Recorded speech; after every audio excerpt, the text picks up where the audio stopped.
Good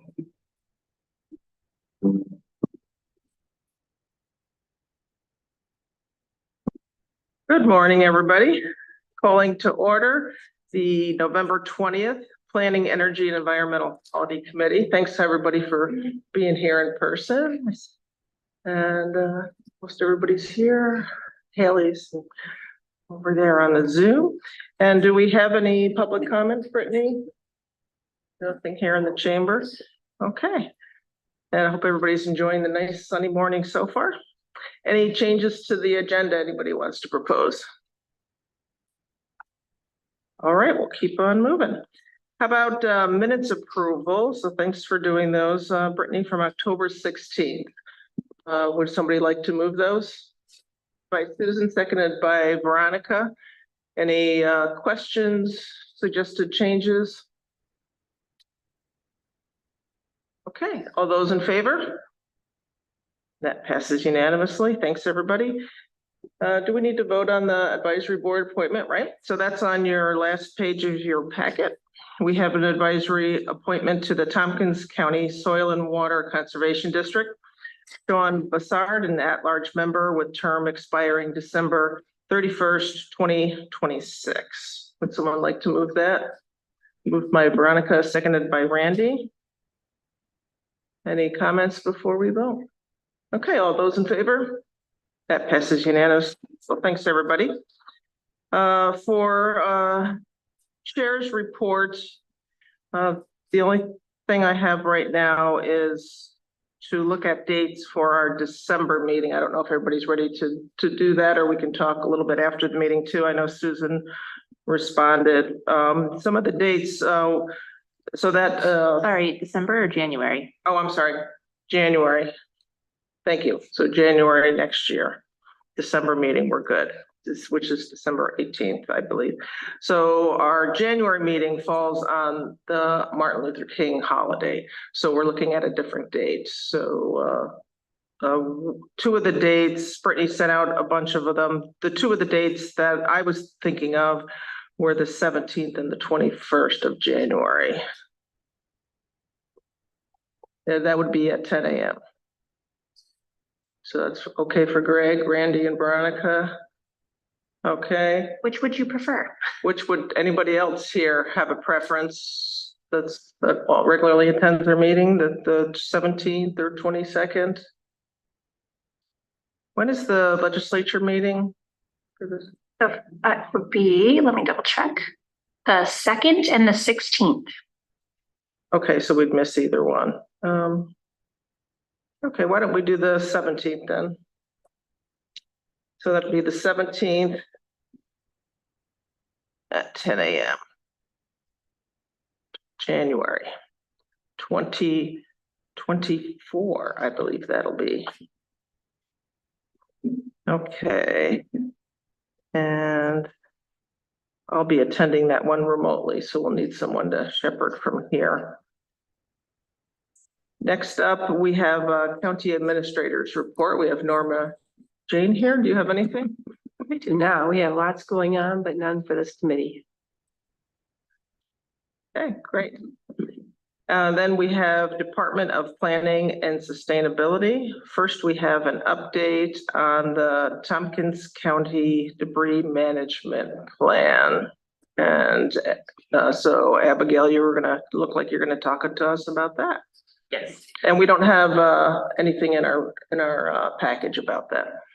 Yep, just an update. So I spoke to you guys about that plan at the last meeting and just wanted to give you another update before the end of the year here. So I've been doing a lot of outreach to municipalities. We had some who we didn't really know what their plans were for a debris management site.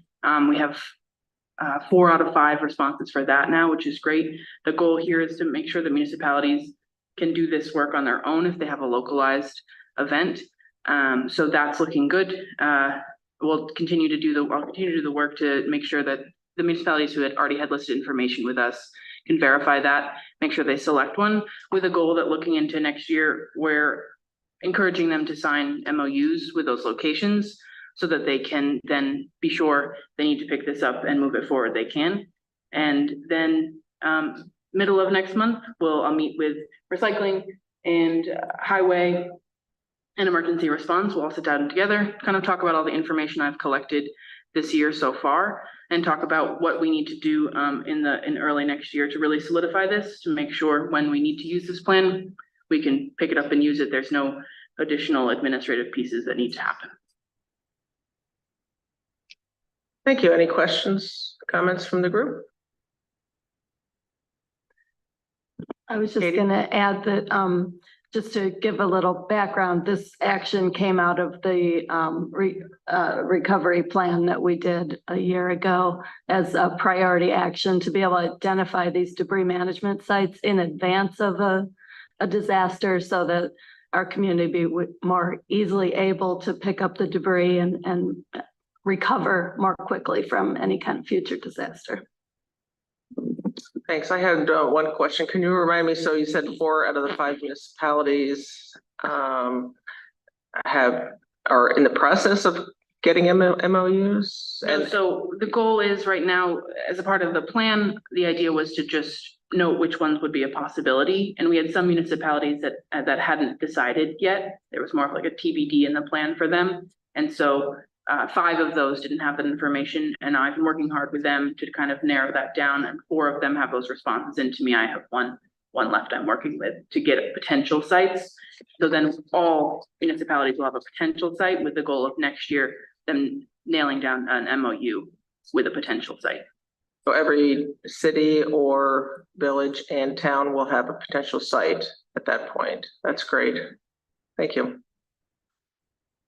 All right, anything else? You have one other thing I just want to mention. I came to you about a year ago to let you know that we submitted a FEMA Building Resilient Infrastructure and Communities grant for education and outreach regarding the updated flood maps. We were notified we did not receive that funding, but I have been working with Dominic in communications about a plan that we actually think will be better than what we submitted for some accessible outreach for that. And I will update you guys in the new year about the work that Dominic and I do. Great. Oh, sorry about that. Thank you for the update. Okay, and we have Terry Carroll here to talk about sustainability updates. Yeah, And so no packet page for that. So welcome, Terry. yeah, thank you. And Haley and I are gonna tag team this one. We have a couple of different updates. So I'll start and then I'll pass it to Haley because she can then take it right into the rate case piece that she has. So a few updates. A couple weeks ago, we had the president of NYSERDA, Doreen Harris, come for a visit. We shared what's going on sustainability wise between the city and the county. I thought it was a really great meeting. They were very interested to find out everything that's happening and with the Ithaca Green New Deal, with the county's sustainability strategies. It was a very open and honest conversation about what's going well and where we need more assistance. And I think they heard us. I think they acknowledge that there are some issues and that they're working to resolve it. And I'm hopeful that moving forward, we'll see more assistance from the state in some of the areas that we identified as needing more additional assistance. So fingers crossed on that one, but it was great to have NYSERDA come from Albany and to really see what's happening on the ground with the municipalities and what we're working on and what we're struggling with. So we're grateful for them coming to visit. So that's one thing.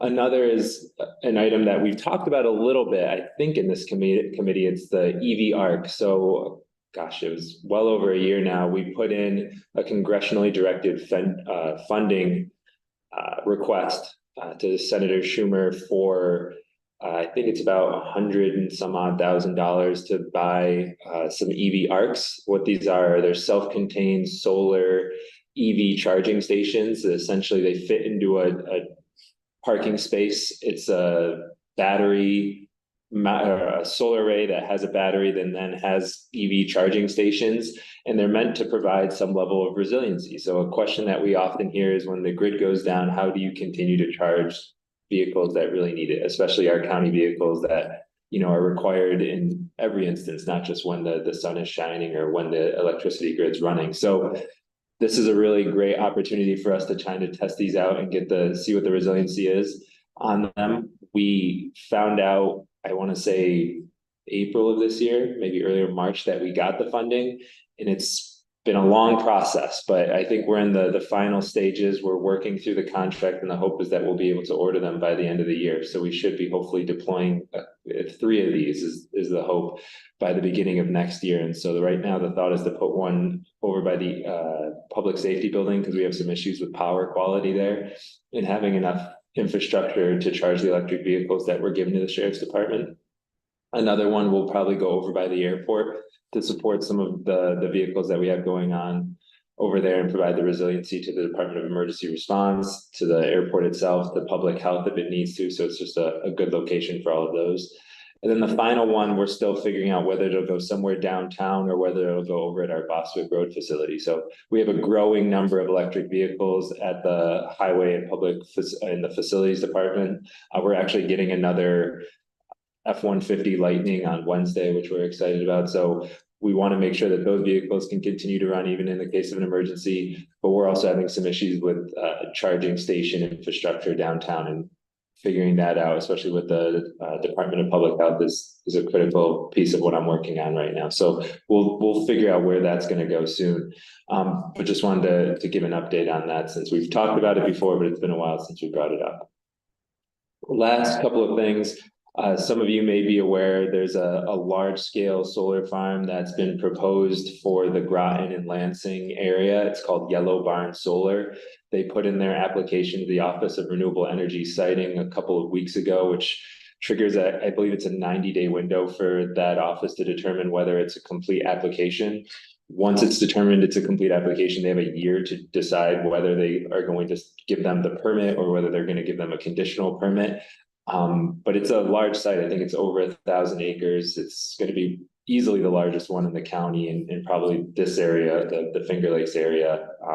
But so we got the review materials a couple of weeks ago, and we're starting to take a deep dive into it. We're going to be getting materials to solid waste, and materials management. So expect that, Leo. But we're also going to be giving it to soil and water to review some pieces and reviewing it ourselves. And so if there's anything that the legislature needs to know, we'll be happy to bring that to all of you to make you aware. And then the final piece is just an FYI for this committee that we've been working on a green building policy for a while. It's gone through a lot of iterations. It was just reviewed by department heads, and we're just about in a place that we feel comfortable to take it to the committees. And so we're going to be taking it to F&I in December, and then hopefully government operations in January. So this was a conversation between myself and administration on kind of what path made the most sense. And so I think it'd be great if, members of this committee could join us for that F&I meeting and give that feedback. But at this time, there wasn't any plan to bring it to this committee as well for approval. So you'll obviously get a say when it comes to the full legislature, and Randy, you'll get a couple of cracks at it since you're on F&I, but there isn't a plan to bring it specifically to Peak. Is that it for your report? That's it for me so far. Okay. All right. I'll open it up for questions or comments. Randy? Yes, on the solar project out there in Groton, I believe that some of the high quality soils that were identified in the county's plan are going to be consumed by that.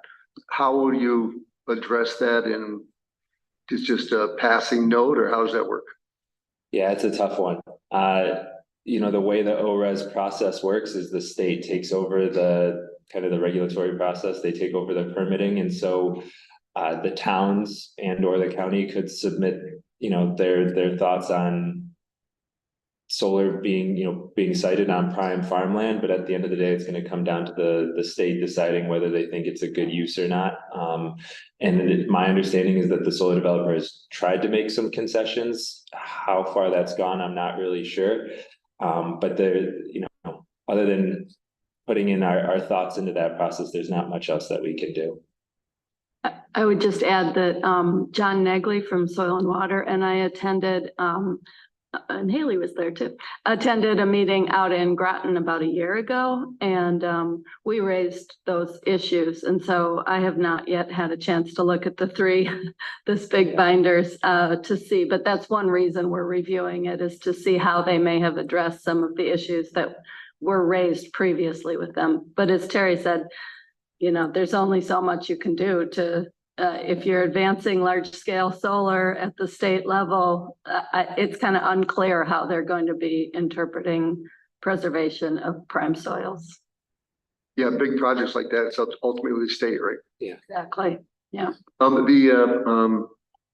Electric vehicles versus hybrid. So I know that we recently signed that deal with Enterprise. Yeah. So these new vehicles you're getting, all going through Enterprise, or these are ones still we're in the pipeline already? So this particular one has been in the pipeline for over a year and a half. It's been a long time to try and get this one. Right now, the only vehicles that we're getting through that enterprise are for mental health, public health, DSS, and the sheriff's department. And we just received our first 3 vehicles through that agreement with Enterprise. They were 3 plug-in hybrid vehicles, so they weren't fully electric. And we're trying to get a couple more by the end of the year for the public health department. But we still have a bunch of vehicles that we're waiting on. The vehicle stuff is still very much up in the air. It's still long lead time, so we're working on it. Thank you. Veronica?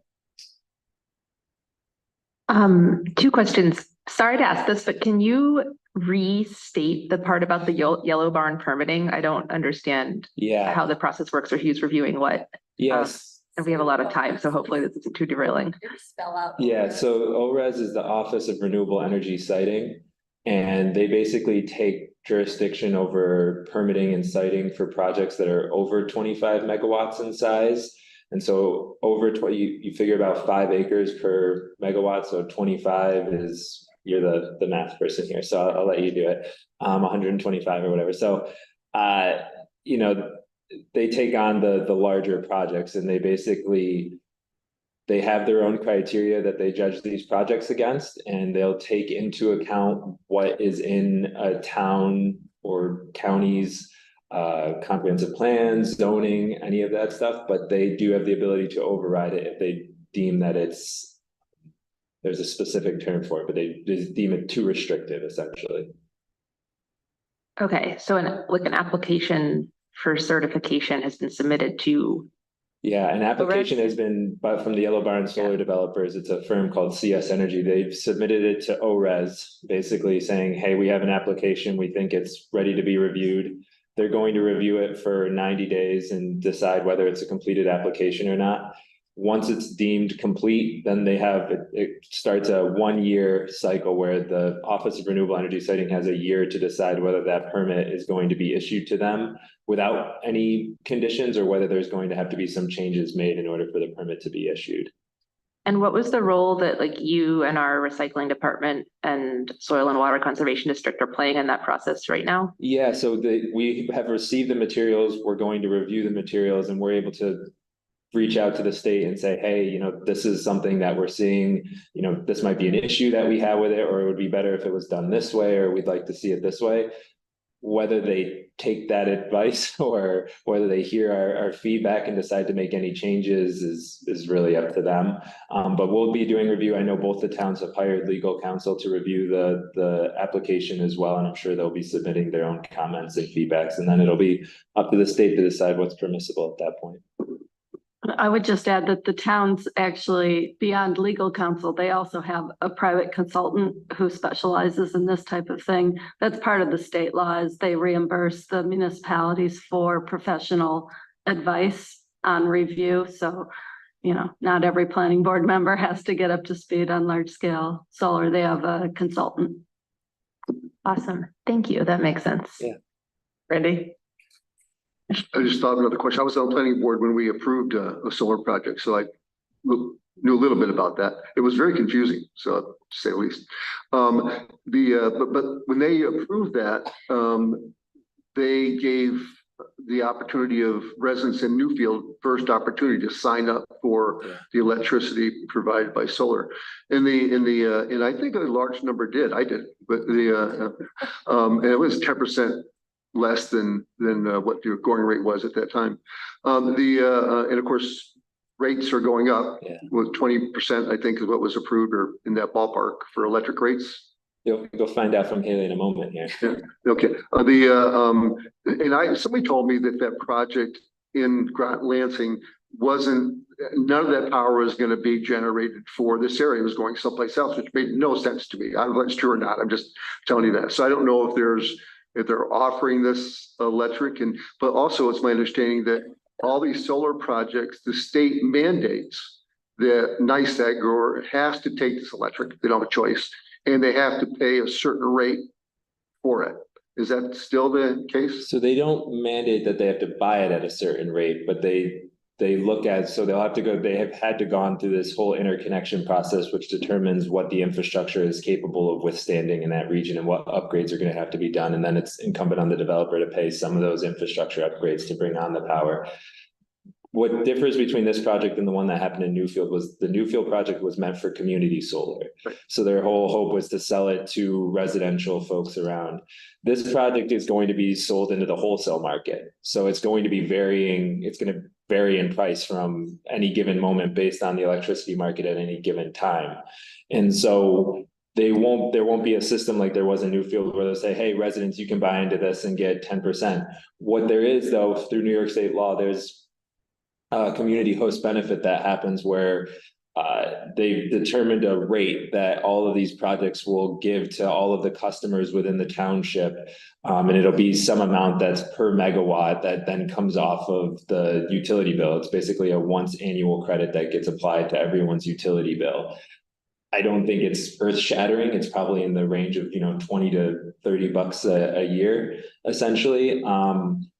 But it's something, and there's been conjecture over whether that's enough or not. But in addition to that, they'll also be, working with the towns to determine a separate community host benefit where they'll be paying some amount of money, I assume, to the towns or doing some project that the towns want to see. So it's all part of the negotiations between the towns and those entities, and then the county as well. Thanks. I was looking up, you said 1,000 square miles since we're on the solar project, Not square miles, acres? Acres, I think it's 1,000 acres. Yeah, I think it's 800 some odd acres in Groton and 200 something in Lansing. Okay. Yeah, that's Sounds small. yeah. Now it's only just 1.5 square miles versus the whole county. Okay. So, that's huge. I know. It's a very large project. Yeah, there's the one out in outside of Trumansburg and Ulysses. It's not even a whole block, a country block, and it's still, that seems big. So yeah, I think the one, for perspective, that one in Trumansburg, I believe they started with 500 kW. And I think they went up to a megawatt. Could be wrong on that. And this one is about 200 times that. So. And is that online that people can see like where they're proposing it? Because I'm just thinking. Yeah.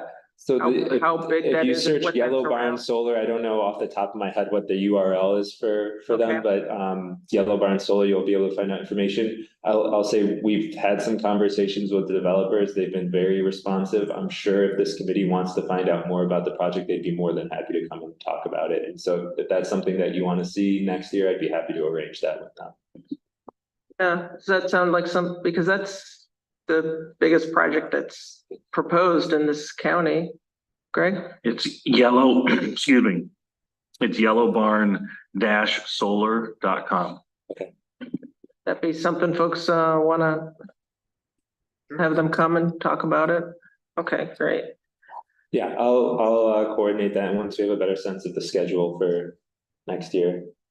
It actually might be good to combine that with, we could report back on what our comments are, if we make any on behalf of the county from the different departments and all. Yeah, that'd be great. And so I had a couple questions. Oh, Veronica, you had one more or two more? Yeah, it wasn't about Yellow Barn, so I can go later if people are still talking about that. Any more questions on Yellow Barn? Greg? Yeah, just a quick question.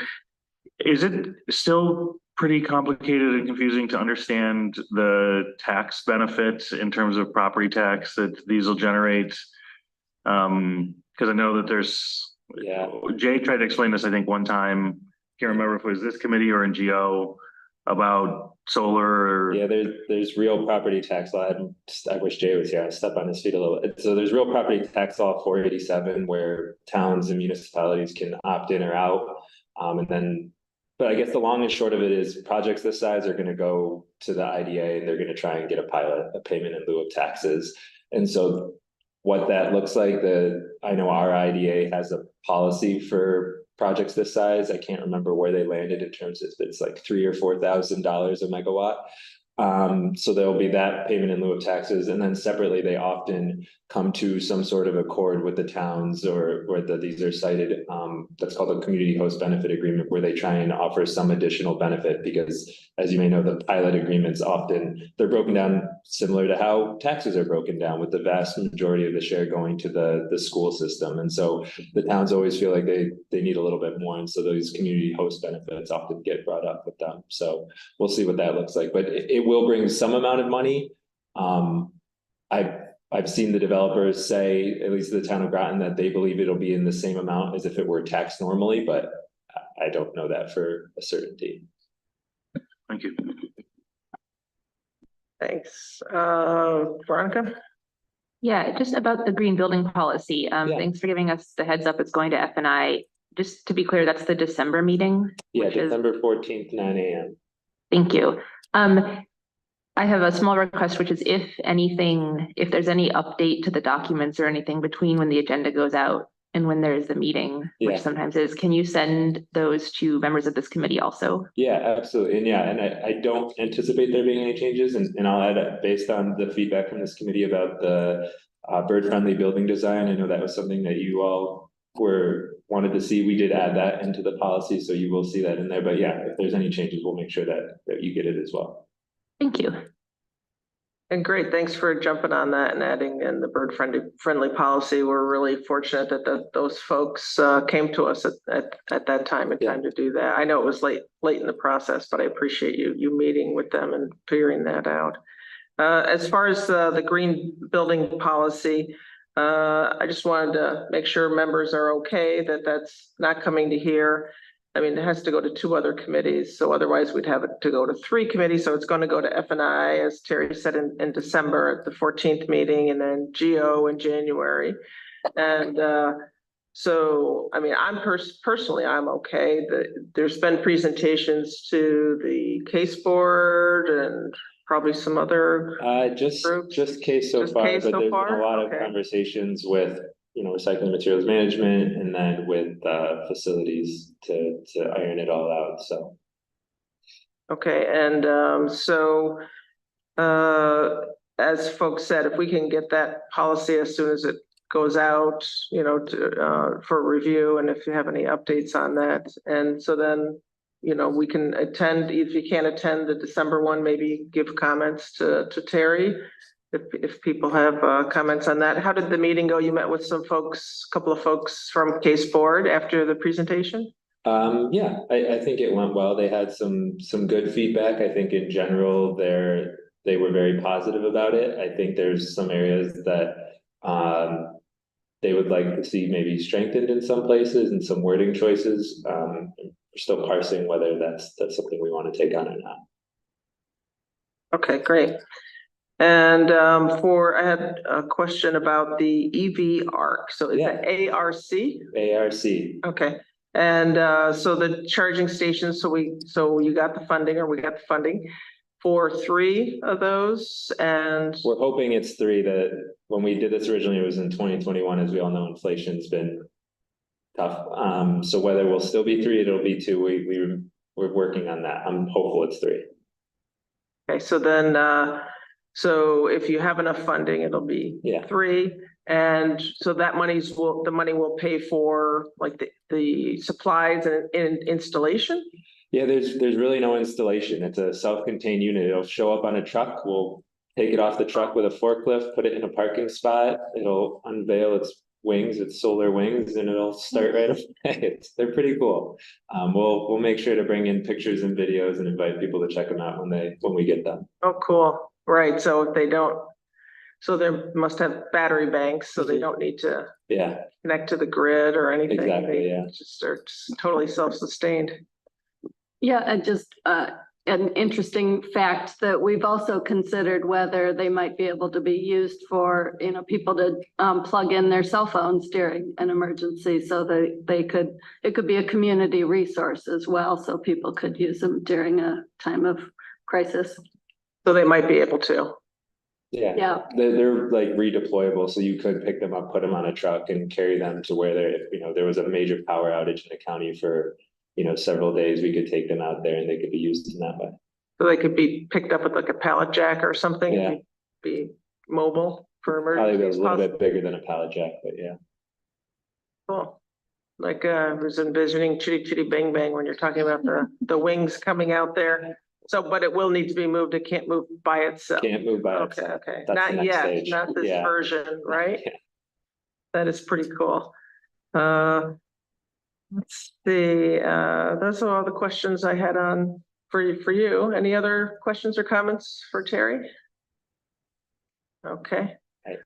And Haley, you next. You're here virtually, so do you have a presentation? I mean, you're here real and virtually. I meant to say. So do you have a presentation for us too? I do, but first I'll give just a couple of sustainability updates for some work that I've been working on. A couple weeks ago, we held a heat pump training. So you might recall, we did a series of trainings through the Clean Energy Communities program. And those were kind of like prescriptive, offered by NYSERDA and the Department of State on a variety of different topics, solar, batteries, clean energy in your comprehensive plan. But at the end of those trainings, we heard from, and they were mostly geared towards code enforcement officers or heat pump installers, code enforcement officers for those trainings. But then we heard from code enforcement officers that they were having difficulties or just didn't feel educated enough on heat pumps. And so we worked with NYSERDA to arrange a training specifically on kind of best practices for heat pumps. That training ended up not being exactly what we'd hoped, and it was mostly on ground source heat pumps, which in the county, the majority of heat pumps that go in are on air source heat pumps. So then we kind of went back to the drawing board, found some money in our budget, and were able to hire some industry professionals to put on a heat pump or an air source heat pump specific training.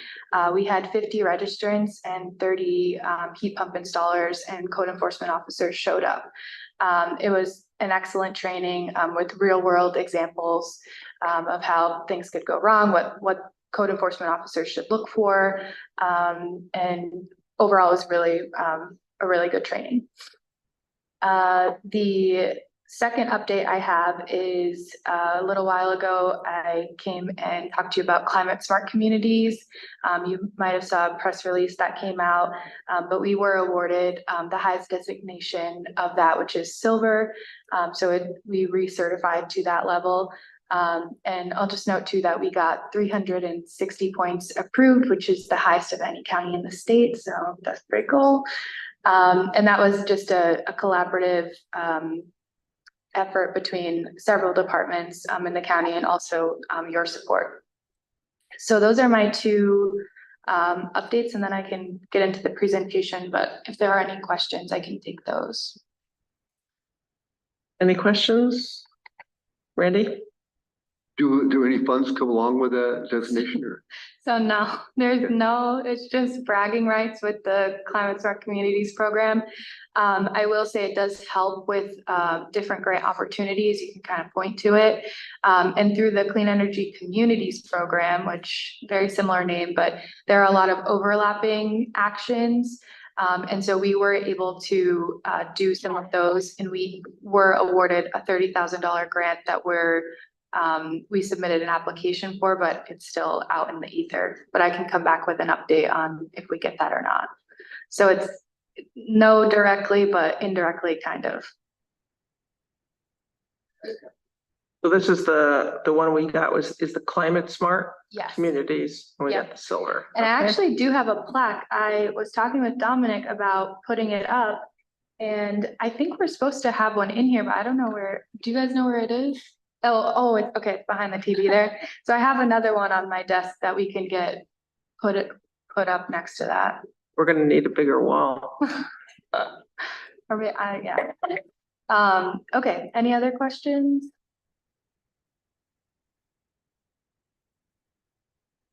Right.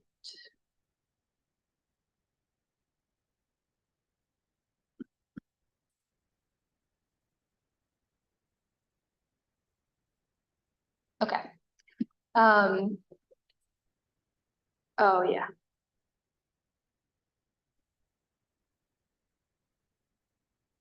So. Oh, it's the other computer there. So I'll provide these slides to you all, that they can go into the meeting minutes. But I'm just gonna talk a little bit about, the NYSEG RG&E rate case, and kind of our participation. Get a little closer. Oh, yep, our participation and then, some of the lessons that we learned. So here's just a little overview. I'll talk about, as I said, our participation, some lessons learned. I'm going to go into the process a little bit because this was very new for us, and kind of a foreign process. I'll talk about the rate case decision. So Randy already mentioned, talk about an increase. I'll talk about what that means for Tompkins County residents and then discuss what's next. So first, for our participation, the main goal here was just to really observe and have a better understanding of the process. We did review the rate case that was submitted. We became parties to the case, which I'll go into a little bit more detail of what that means. And then the one kind of measure that we did advocate for was there was talk, I'm sure you've heard about the billing issues that have been happening with NYSEG. And so there was talk at one point during the rate case about kind of putting those together and having them be decided during confidential negotiations, and we advocated for them to be kept separate. So that was kind of the one thing that we spoke up on. So just some brief lessons learned. The rate case covers a wide variety of topics, and in some cases, you almost need to be an expert in some of these areas, and the folks who do speak on them are experts from the Department of Public Service and then also the companies. And so, you talk about vegetation management, renewables, battery storage, but then there's also a lot of like economics that go into this and like return on investment and just there's a lot there. And then there's also information on gas planning and several other matters. The process itself, there was a big learning curve. It's very complex. The folks that do participate are often lawyers and kind of get how that all works. But I'll dig into that a little bit later. Just an observation, no other municipalities participated in the NYSEG RG&E, so for their territory in our area. In other rate cases with other utilities, municipalities do participate, but just something I was flagging as potential future collaboration. We learned this is a significant undertaking. There are thousands and thousands of documents that come out, and it's several hours of meetings. I'll go into this a little bit, but there's working groups that get developed. There's proposal reviews, and just a ton of meetings. Like this could be anywhere from like 10 to 12 hours, 15 hours a week during the prime time of reviewing these documents. And then last but not least, we kind of learned the process and how we might be more impactful next time. So this is a visual graphic that I created to just kind of break down the process a little bit. And this is one of two, so it's pretty extensive. So the first thing that happens is the utility. So in our case, NYSEG and RG&E files their rate case. And they do this for a one-year proposal. And so you might have seen a bunch of kind of media came out because the proposed rate was very high, and folks were a little shocked by that. Once that happens, then it opens up the process for stakeholders to become parties. And so that allows them to be privy to basically the process and the negotiations and things that happen later on. So Terry and I both became parties to this. For example, you could folks from Walmart became parties. You had some the Public Utility Law Project became parties. So there's a wide variety of stakeholders who join. Then the next process after that is the administrative law judges who are assigned to the case. They schedule a meeting and they will discuss the process a little bit, and then also a schedule. After that happens, there's a chunk of time where parties, or also they're called interveners, can file discovery. So basically that's asking questions on the proposal, looking for more detail, or kind of looking through the application, and if they notice things are missing, asking those questions about that. And then comes public hearings. So the rate case was filed, there's been media coverage. All of this stuff is public at this point. And so they schedule public hearings to hear from folks across the service territories, kind of what their thoughts are, challenges, et cetera. After that comes a counter from the Department of Public Service. So these are the two main parties that are kind of going back and forth on the proposal. And so they submit a counter proposal that is also for 1 year.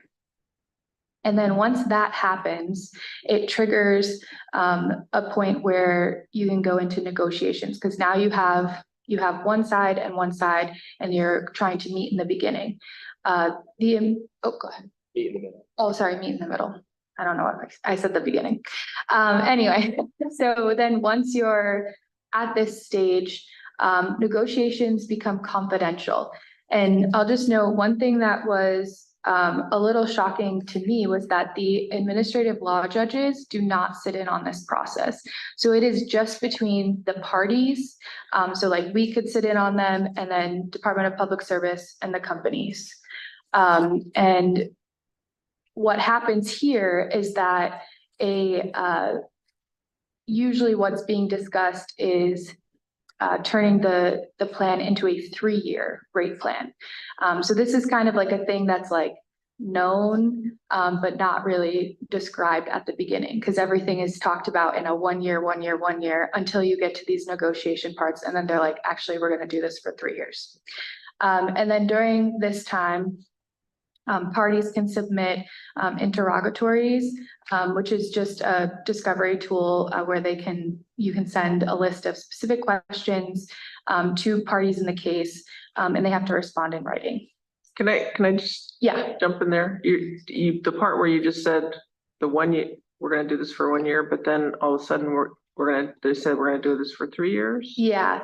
And this, from what I understand, is basically because this process starts, I'll just kind of back up. This process started in June of 2022, and we just had rates go into effect on November 1st.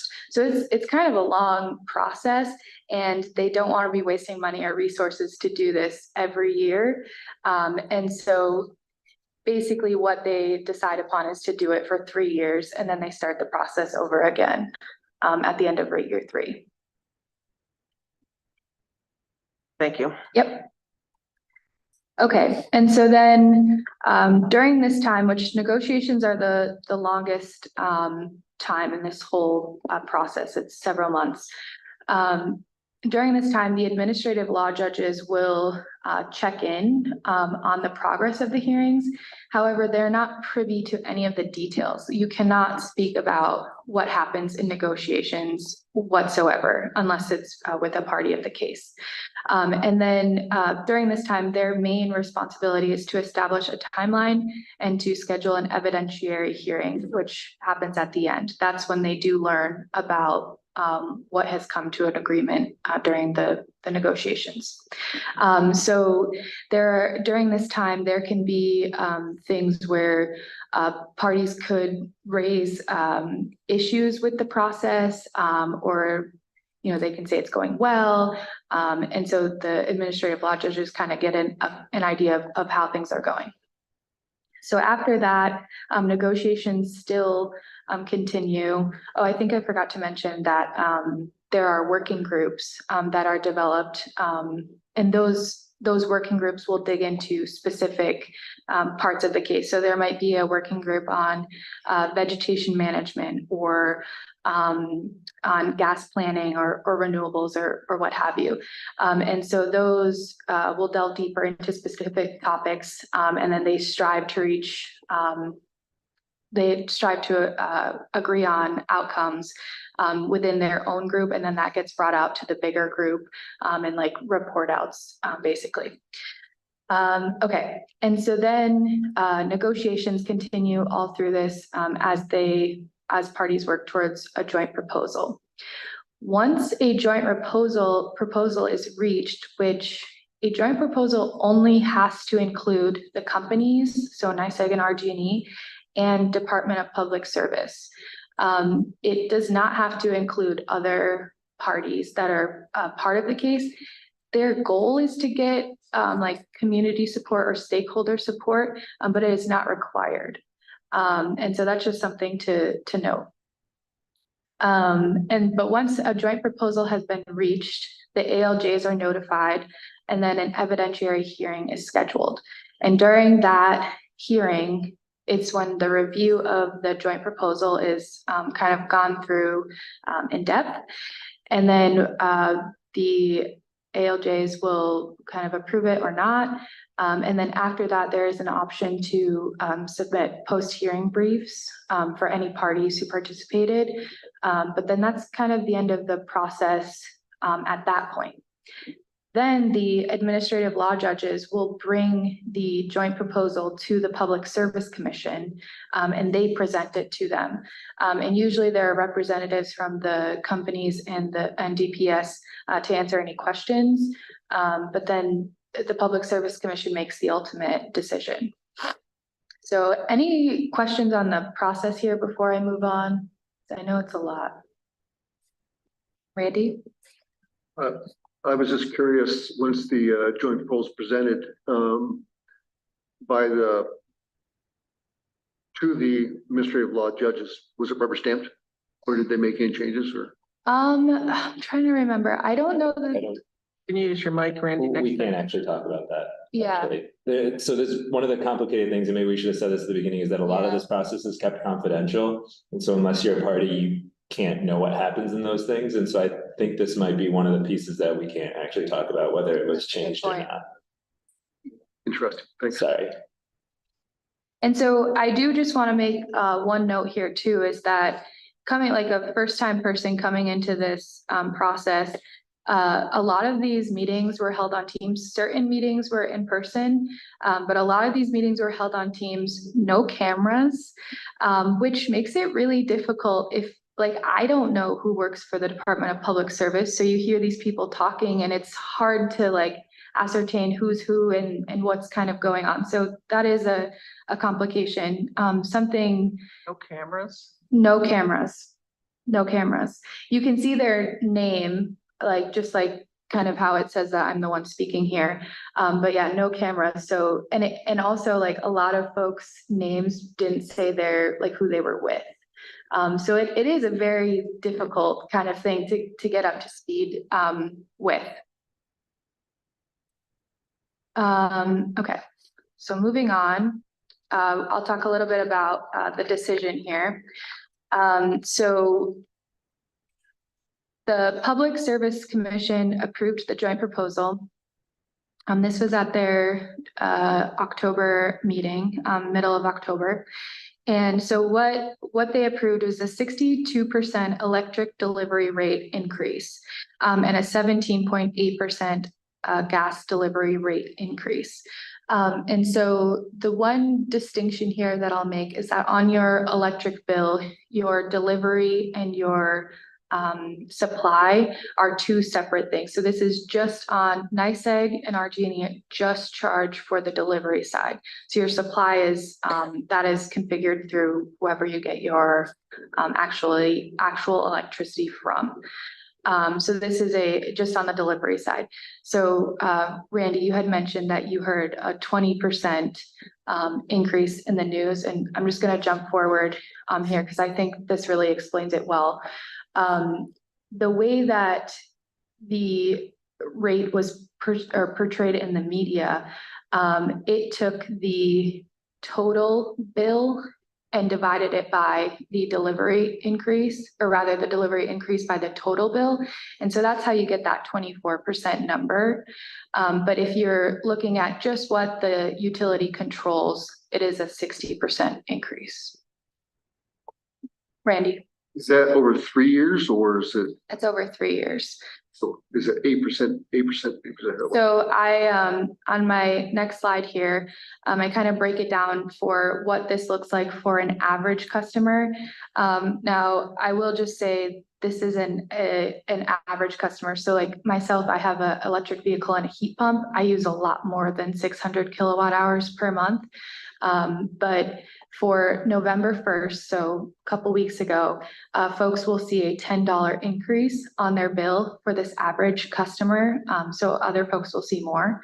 And then in May of 2024, they will see an additional $19 on their bill. And then in May of 2025, they will see a $30 increase. Veronica? Sorry, I was wondering if I could figure it out before talking. No You worries. said that the delivery fee that increased. Wait, and just so the cost of the supply is like, that's gonna be for the actual amount of power you're using. So it's for the amount of power and the type of power. So sometimes if you have like an ESCO, for example, it can be more expensive if you choose to get like wind or solar energy. But that is not figured out by the utility. That's separate. So Right, but obviously the delivery rates are constant Yeah, for the length of the rate case. The supply is a commodity, so it's variable. So every month you might be a different rate. So some months it might be 5 cents a kilowatt hour or $1 a decatherm of natural gas, and then the next month it might be completely different. so I guess I'm wondering if it's the delivery rates that are changing, then why does it matter that this is for an average customer? Wouldn't these numbers be basically the same for any? Well, it's still based on how much you use. So if you're Yeah. getting 600 kilowatt hours delivered, it's going to be a different increase than if you're getting 1,000 kilowatt hours delivered. It's not a fixed charge. It's still based on the amount that's being delivered to you. Like if you were having something delivered to your house, if you were having one package, but if you're having 5 packages, you're Yeah. paying for the cost of the goods, but you're also paying for delivery. And if you're getting more packages, your delivery charge is going to go up. Is that somewhat similar? yeah. Or I mean, another way you can think about it is like, in the summer, if you're using your air conditioner, you're using more power, and for them to deliver that more power, you have to pay proportionally for that. Where, on a fall day, you might not be using as much electricity, and so you proportionally pay less for that delivery of it to you. The delivery portion. Yeah. And so just to kind of dig into this a little bit more, what I just described is for electricity only. So like for my house, I only get electricity. So this would be kind of what would impact me. But there's a lot of folks out there who also have gas service. And so in addition to the electricity increases, they would also see a $4 a month increase November 1st, and then it kind of goes up from there, as you can see. So for customers who have both electric and gas, at the end of rate year, or at the beginning of rate year 3, they would be seeing a $40 increase per month on their electric bill. Randy? My simple math doesn't work. So when I'm looking at this, if it's $10 for electric now, Yep. in 2 years, it's going to be 30. That's more than, that's like. So it's starting from this is a difficulty because it's starting from a base rate that we don't have on there. Yeah. So it's going to be, if you were paying $30 in October, we're saying that you'd be paying $40 in November of 2023, and you'd be paying $49 in May of 2024, and you'd be paying $60 in May of 2025. So this is additional. This is additional, yeah. This is not your total delivery. No, fee. this is, Net, what's the, I'm talking about just the increase. Just the increase. right. It'd be, you don't happen to have a NYSEG bill on you. I know it's hard for people to understand, but yeah, if you go home and you look at your NYSEG bill, and then, yeah, compare, unfortunately, when you get the rate increase, you'll really see the difference. I do want to just take kind of a step back. So we just talked about kind of the increase here, but I did want to mention that for Ithaca specifically, there are 2 reliability projects that got approved through the rate case, which really those are to reinforce transmission substation distribution systems because of what we expect for increased electrification through the Ithaca Green New Deal. So that is exciting, and that's something that's really came out of a meeting that NYSEG, well, I'm sure several meetings that NYSEG had with Ithaca folks to kind of let them know of what they were expecting and keeping them in the loop. So that is a cool thing. Do you know how many customers are covered in the rate case? I Build don't, customers? I do not know. I'm just trying to I see if can- their $55 million investment is actually something that's significant, or if, they're gonna make that up in the first couple, you talk about ROI. Yeah, Nobody's doing this out of the kindness of their heart. right, right. So it's just kind of interesting to see the math and try to, Yeah, sounds like it's a very complicated curtain, but any peak we can get behind is. I mean, the return on equity in this rate case was something like 9-point-something%. Yeah.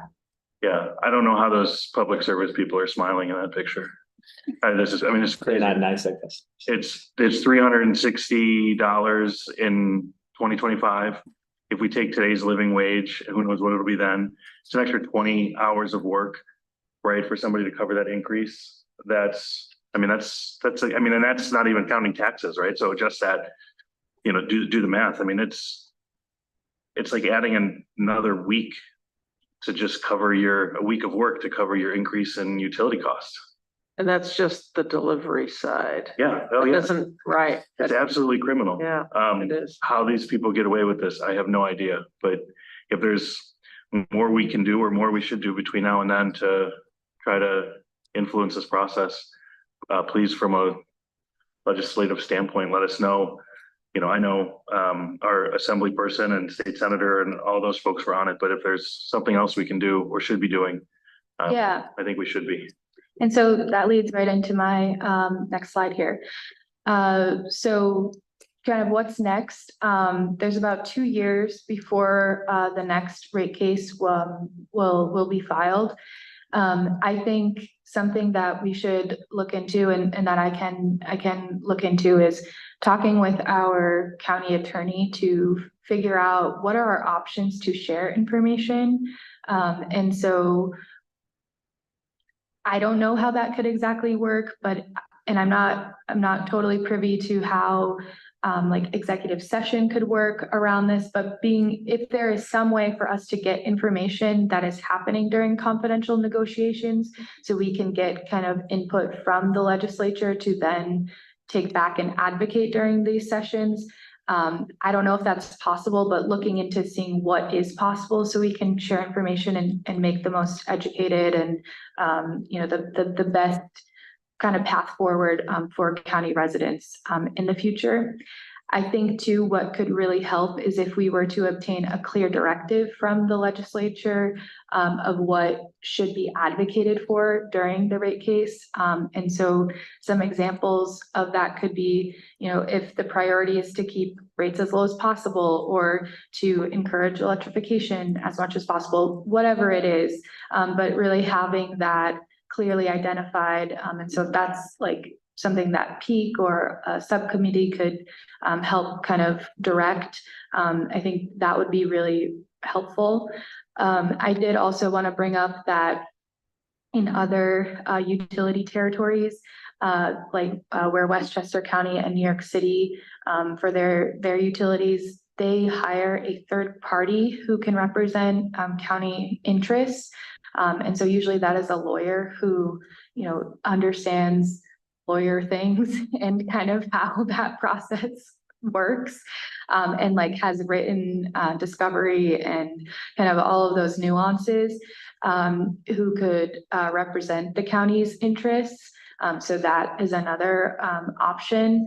And so, yeah, I think overall, like we definitely learned that there were ways we could be more impactful, but it does kind of come down to these core things that we would need directed from the legislature.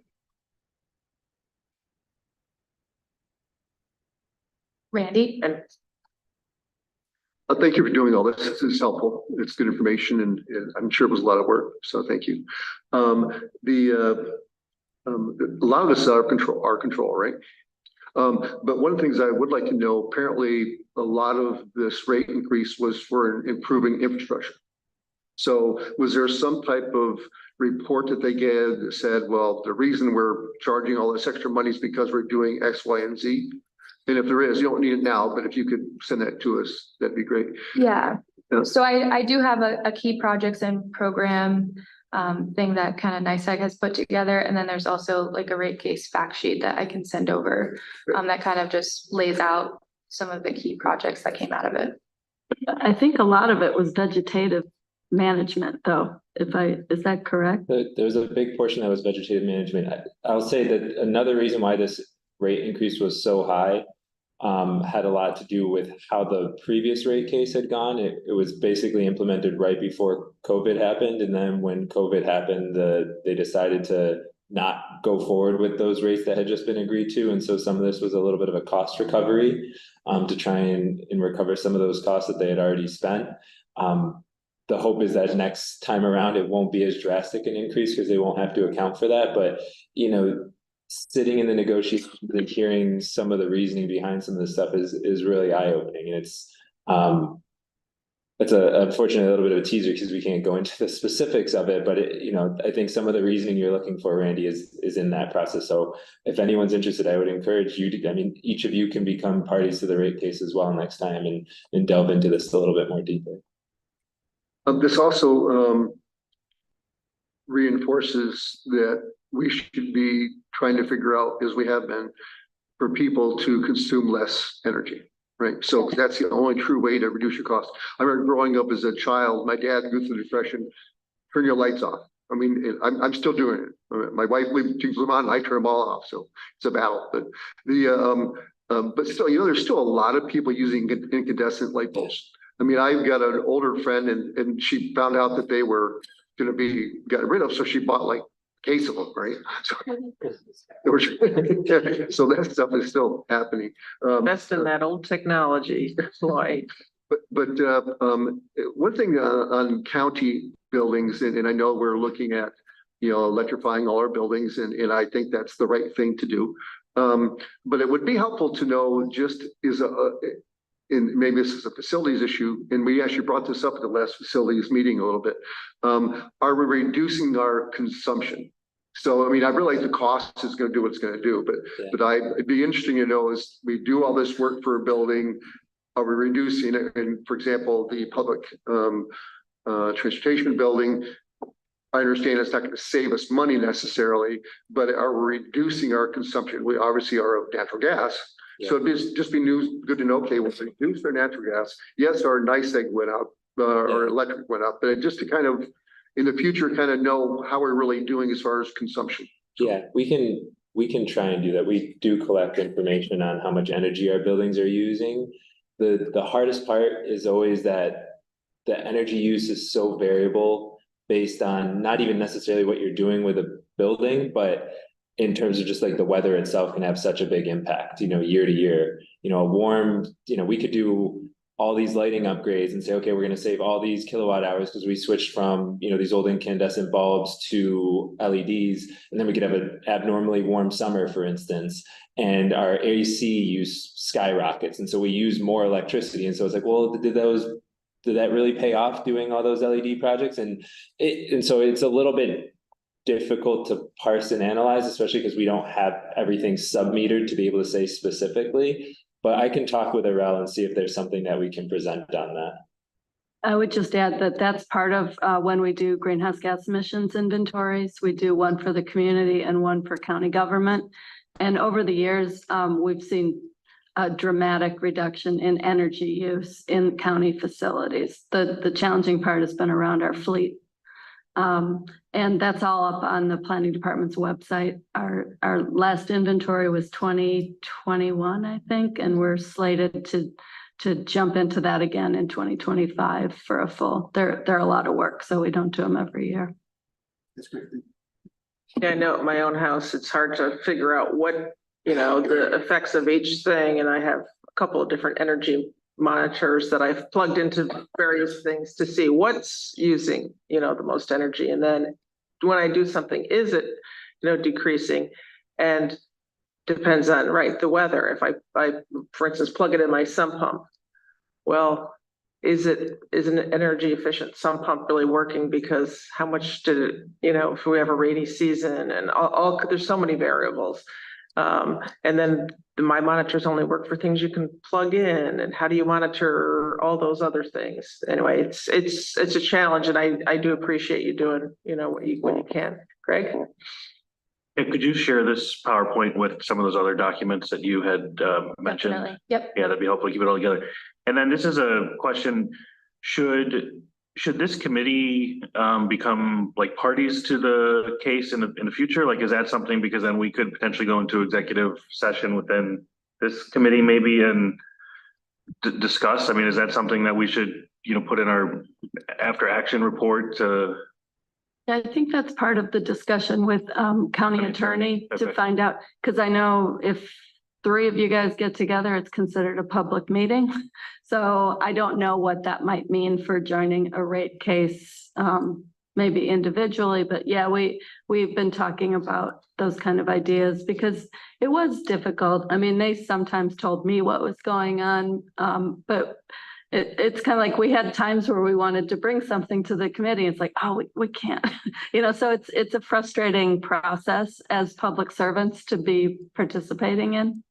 It starts in 2 years, you said, so about Yeah. 2 years from now. Yeah, I can get you a specific date. I think it will be June of 2025. So if June of 2025. So it's after rate year 3 starts. So then they're trying to figure it out for the next rate year. Okay, and then the rate case goes on for over a year, It's a little under a a year. little under a year. Yeah, So that would go through, just looking at that would go through another committee, possible formation. I'm wondering too, I like these ideas of brainstorming, like could a committee, members of a committee, members of the legislature, how could we have more input? How can we know more what's going on? I'm wondering, as we're talking, would this be something that maybe a condensed version of something you could present to the full legislature? Because this is something that we all kind of need to know as like historically going on when in a year and a half. So when we, what do folks think? Is this something that to give the information to the full legislature so they really understand this? Because this affects all of us. What do folks think? I mean, we don't have tons of presentations from staff. We used to, a couple of years ago, we had quite a few, but we haven't had that many. So yeah, I think this would be really important for the full legislature to have all the information. I mean, I know that the rate hikes were something that I got so many emails about, and on the neighborhood listservs, it was sort of a constant theme and a lot of concern. So Morty, so I appreciate the PowerPoint because it's complicated and trying to explain it to people. So I think the more people will have knowledge of this. And I also thank you very much for attending all the meetings. Yeah, I think this is really important. yeah, as you said, we've had a lot of us, probably everybody has had questions, but now we're gonna have a lot more questions and trying to figure out how to help people now that this is gonna now come to fruition, unfortunately. You know, as like Greg explained, like, you know, how many hours it takes for somebody with living wage to try and make up this, you know, to pay for this increase just on the delivery side. And so I'm assuming we're gonna get a lot more, hear a lot more from our folks and, you know, our residents. So is this something you could talk to maybe Shauna and or do you want me to? No, I can do that. I can definitely reach out to Shauna and get on the full legislator meeting, just making a note. Okay, thank you. Any other questions for Haley? Any other stuff you wanted to Yeah, I mean, talk about? I think I have a question for you all. So, I mean, in terms of next steps, I can work to meet with the county attorney to kind of see what is possible, in terms of like the legislature and the rate case becoming parties. I also think, I'll schedule a meeting with, Westchester, to just see how they do it, and how, the person that they hire to be a third party, how that kind of all works. So I might have more updates once the legislative meeting comes around. Now, when we're talking about issues such as this, whether it's environmental issues or social justice issues, Westchester is often the county that comes up. We're very similar and we see them on a lot of meetings for different things. So I'm not surprised that they'd be working on this too. Thank you for all the hours. So is that both of you did this? Okay, Haley took on the brunt of it. I jumped in every now and again, but Haley was really the point person on it. Well, thank you for all the hours and trying to figure out this maze. No problem. Okay, anything else from our planning department today? Thank you for coming. And we have some more corn muffins if anybody wants one on the way out. Go ahead.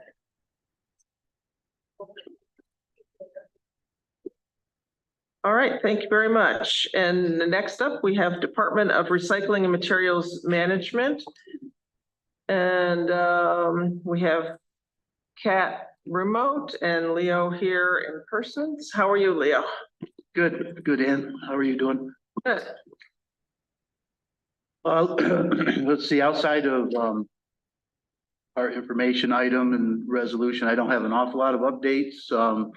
I think everyone's aware Kat McCarthy is our new deputy director for our department. I think she's been in the role about 3 weeks, but we're bringing her in fairly slow. But we're really confident with Kat's ability and really looking forward to working with her in that role.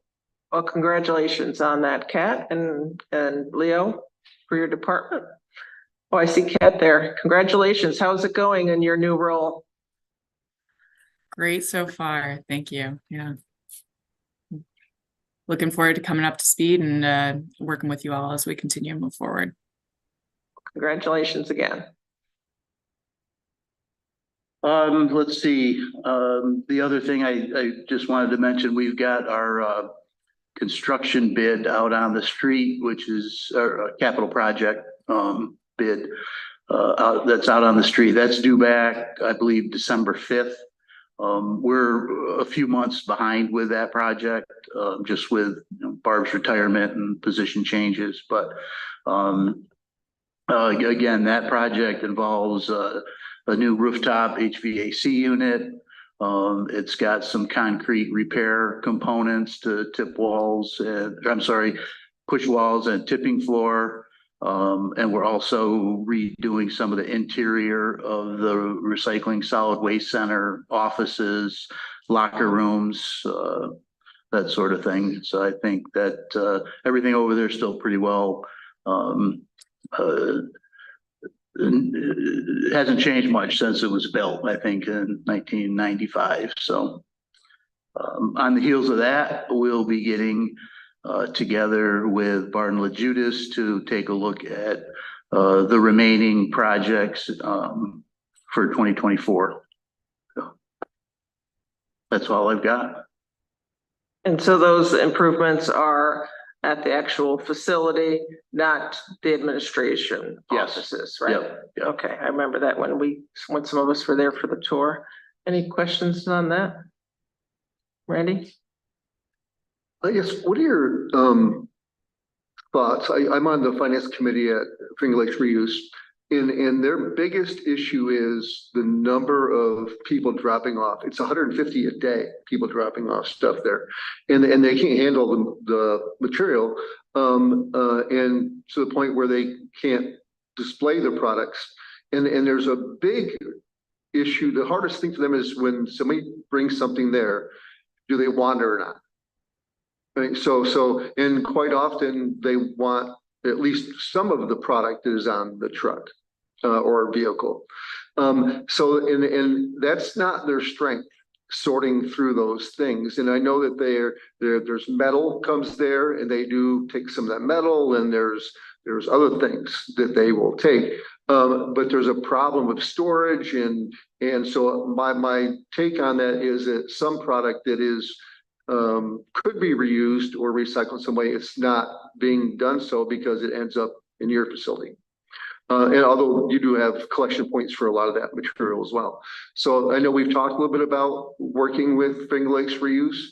I think they're the only entity other than maybe Second Elements taking some smaller items, smaller quantity of items.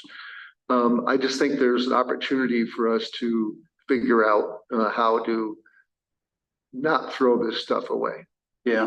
For example, they've got storage buildings out there that they rent. They're full of doors. So what do you do with all these doors? There's got to be hundreds of doors in there. And so it's basically they're storing things that they won't get revenue out of. So I think there's some synergies there that need to happen. So is there any discussion in your planning as to a better system for sorting through things? I mean, to determine upfront, is it good or bad? Well, I wish I had the answers to a lot of that. I know Kat and I have met twice fairly recently with Diane. And we've talked about a lot of the issues that exist. But I think as we have more of those conversations, as Kat and I dig in a little more with the details of the solid waste management plan. It's very broad right now as it sits, but we've talked about things that we could possibly do at the Recycling Solid Waste Center, as far as kind of a drive-through drop-off, if you will. We've got a lot of different areas over there now where things are accepted. But we have talked a lot about reuse, getting more into accepting construction demolition material that could be reused. So yeah, we've a lot of discussions. I don't know if Kat wants to add to anything to that, but yeah, we're definitely going to be putting some focus onto it in the next upcoming year. Thank you. Yeah, I think you covered most of it, Leo. I think there's opportunities for continuing collaboration on education and outreach to help people understand what materials go where. It's a nice logistical setup too, where it's not that much further from reuse to recycling. So for materials that might not fit might not be reusable, they can kind of come right down the street for recycling from that setup. But certainly a continuing conversation to see how we can continue to move the needle there.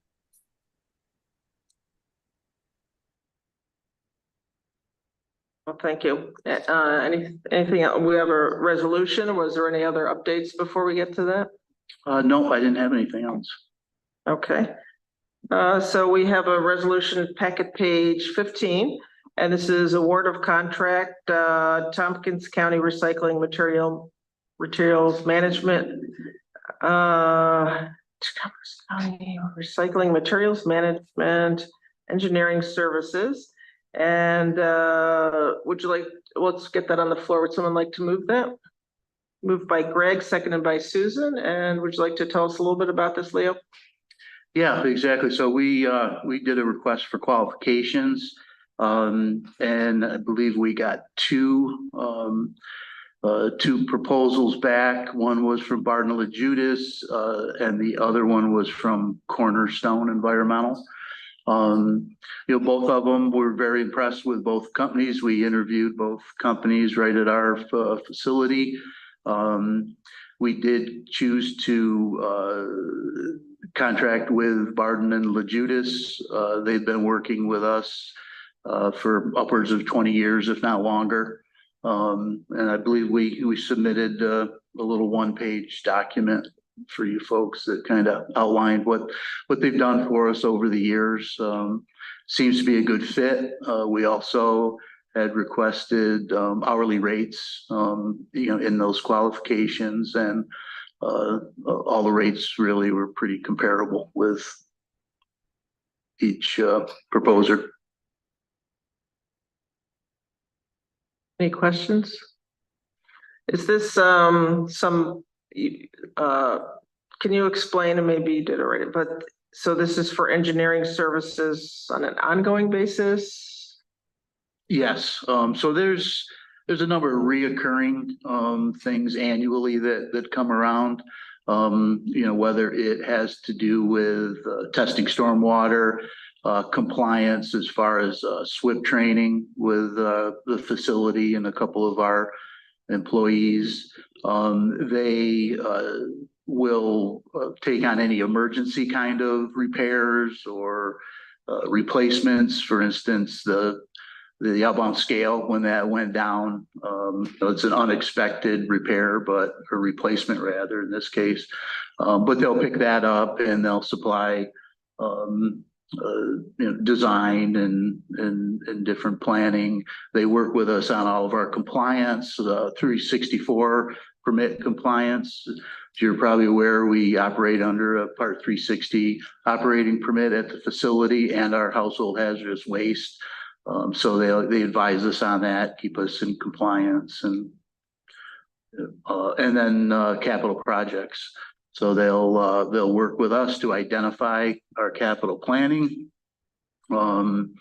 such as one I just had mentioned. And again, they'll do the architectural work, the design, and they also help us with preparing bid specifications and the whole bid documents. Okay, thank you. And maybe this is more for Norma, so do we need any fee associated with this, or because you're going to be doing a contract, it'll be as part of that, and it'll be as they provide services? You could probably answer this. Yeah, so we have a certain amount that we budget in our operating budget every year for Barton and Judas. And we also have capital engineering budgeted in our capital projects. So we don't need to have a figure in here. Approximately, just in case we get any questions at the legislature, approximately how much per year do you budget? Do you know? Or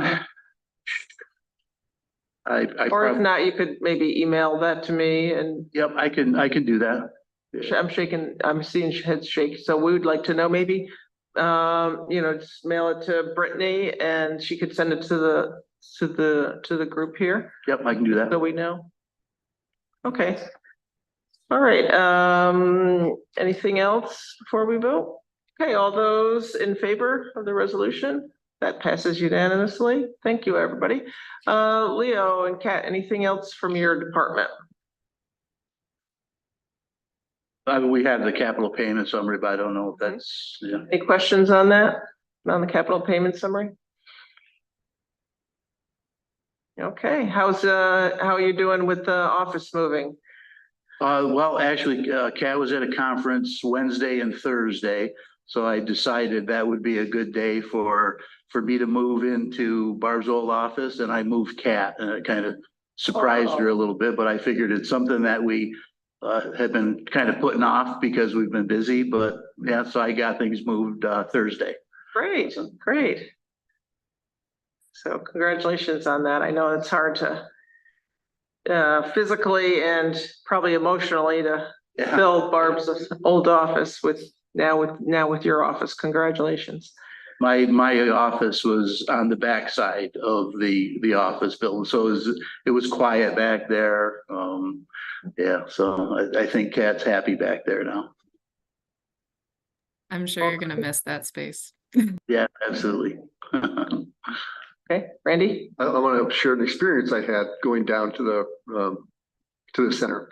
I was going to renew my permit to drop things off, and there's all sorts of signs that say, hey, make sure you have your registration of your vehicle. Right. So I didn't.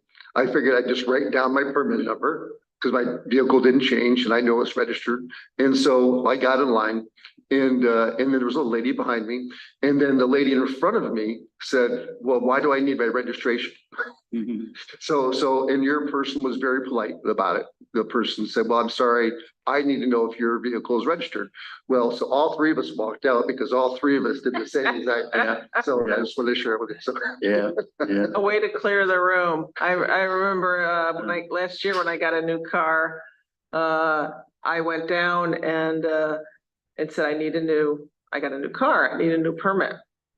And they said, well, but you had a permit. I said, well, yeah, it was on the car. I sold the car, so it's gone. And I said I scraped it off, and threw it away. And they said, well, hold on, what was your other car? And maybe there was time left on your permit. And so they looked it up, and I gave them the license plate. I still had the same license plate, and they looked it up and they said, oh yeah, you have this amount of time left.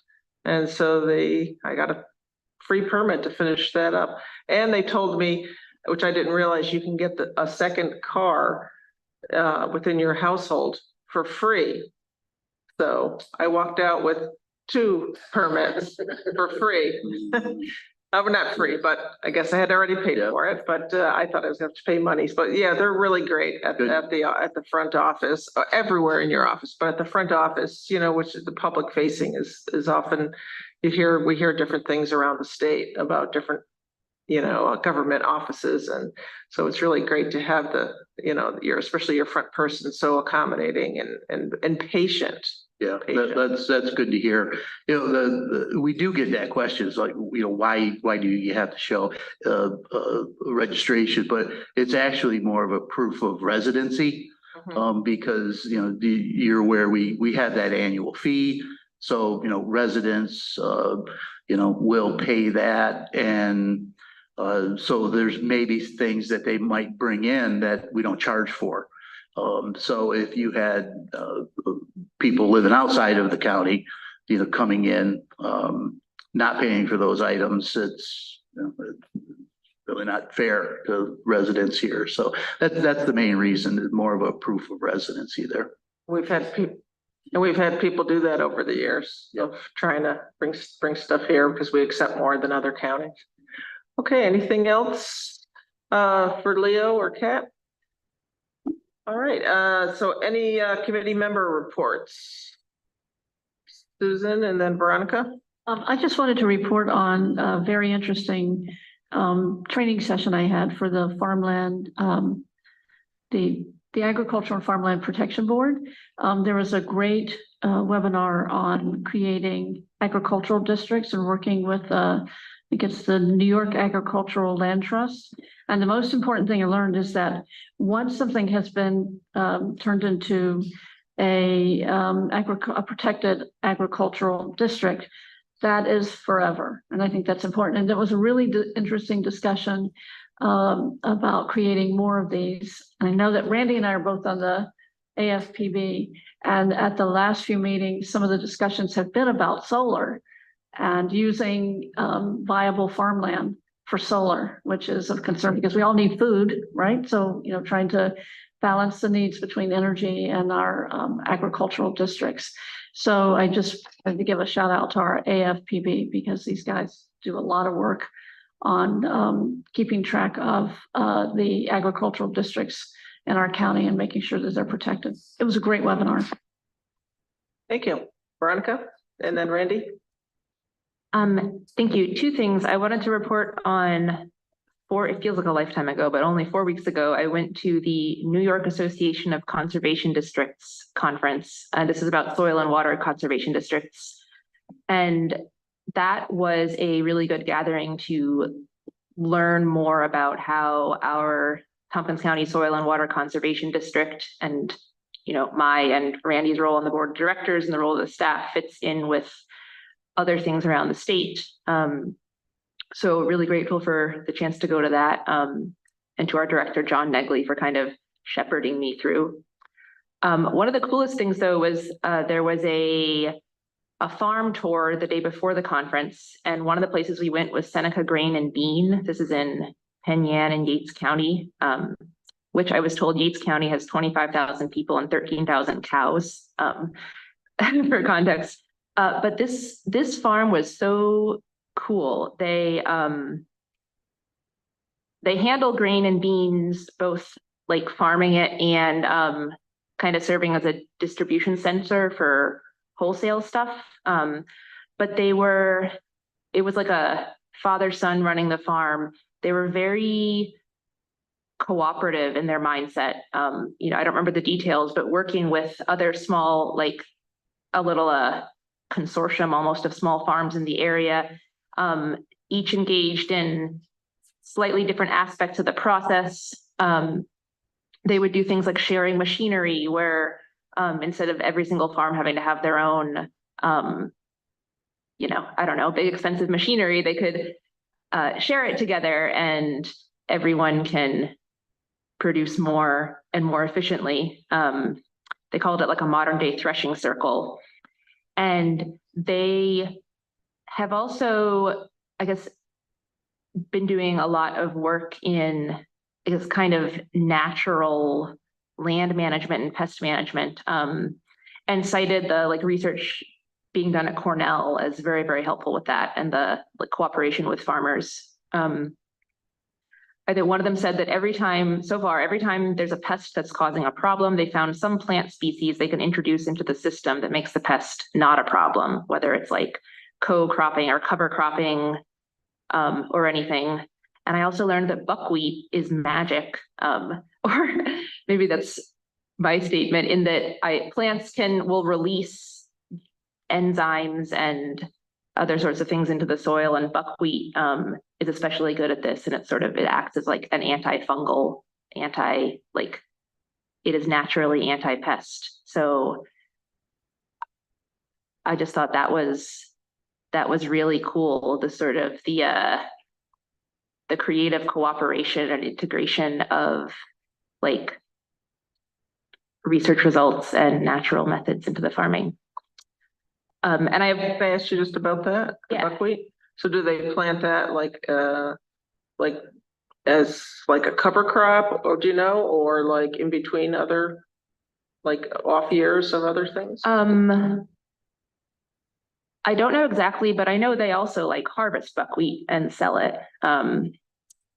They've also talked about the changing markets. Apparently, grain bowls are still very much in fashion in New York City. And so a lot of things get shipped down there. Eat more buckwheat. Buckwheat's great, yeah. And then one unrelated, this update request from the Fish and Wildlife Management Board, I can't remember when I last said this here, is every county is supposed to send 3 representatives to it, and I am the only one from Tompkins County right now. It should be a legislator, which is me, a landowner, and a sportsman or sports person, as in someone involved with hunting or fishing or the like. So if you or someone wants to be on the Fish and Wildlife Management Board, let me know, or wants to know more about it. Ask on that topic. Brittany, does Dominic or anybody send out anything or keep track of openings for various things? Do we keep those in a certain place? For the advisory boards that we maintain, yes, we do. But as far as Not other ones that were. no. I mean, if it's like legislator seats, we don't publicize. That's something that's done in-house each year at the committee level. So the vacancies that we keep track of are things like community members, at-large seats, ones that are appointed by the application process, not that may be appointed by a committee level or the legislature level, like Shauna's chair's appointment type thing. Talk offline, figure out how to get the word out for that. Anything else, Veronica? That's all for me. Okay, any other updates? Randy? I just wanted to update a little bit on Cornell Crop Extension. Meg Cole is the interim there now, and they're in the process of collecting, interviewing applicants for executive director to replace Meg. I think she's phasing out and has done a very good job. And they had a lot of applicants, good applicant pool. So that's happening. That's a good thing. A lot of transition happening in the board, a lot of, because they're in CCE, your term is 4 years and then you're off. And so there's a lot of transition going on there. And so they did a search for more board members, which I think went pretty well too. And so they're interviewing, there's a committee just interviewing potential board members. So that's all going on. Also, Arnott Forest, CC is decided they're going to do overnight camps there again. So I think they're planning doing the whole month of August, I believe. And signups will start soon, and it's already going to fill up quickly. They're trying to figure out how to get revenue up there, and that's one of the things there. But overall, CC is doing well, and their finances are in order, and they're doing a good job of reporting it and transparency. So I just wanted to report that. Hey, thanks, Randy. I think you had said you've been up to the Arnott Forest, and okay, and Susan too. Yeah, I've been up there before, and to the Lodge House, I think it's called, the main building is gorgeous. They had a strategic planning session there this past July with the board. So Great. Yeah. Great. And I talked to Meg, and she's going to try and come to our December peak meeting as she's transitioning out and give us an update of how things are going. Okay. All righty. I think that's it. All right. Well, thank you, everybody. Can I have a motion to adjourn? And I think everybody, we don't need it, but we'll all agree to adjourn. Thank you, everybody. Good Thanksgiving. Thank you, Brittany. Thank you, Norma. And